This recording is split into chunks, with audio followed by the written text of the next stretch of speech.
اور باقی زیادتی کسی سے نہیں کریں گے. اگر کوئی کسی بھی وجہ سے یہ تو بھرتی ہو گیا ہے اور وہ پراپر بھرتی ہے، میرٹ پہ ہے، تھرو پراپر چینل ہے، تو اس کو ہم کچھ نہیں کہیں گے. لیکن اب یہ جو انٹرم گورنمنٹ آئی ہے اس کے اندر ان کے پاس اختیار ہی نہیں تھا بھرتی کرنے کا. کوئی 1800 بندہ انہوں نے بھرتی کر دی ہے.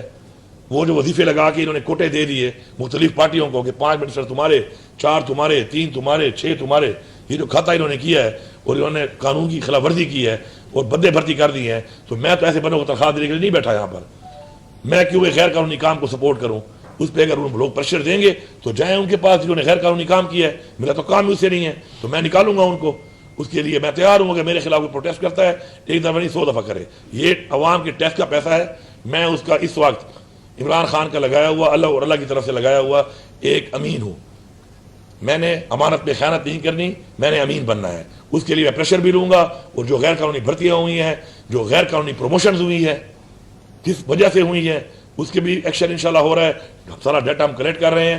اور اس کے بعد جو غیر قانونی بھرتیوں کا جو پروسیس ہے یا کوئی غیر ضروری بھرتیوں کا پروسیس ہے وہ انشاءاللہ نہیں ہوگا.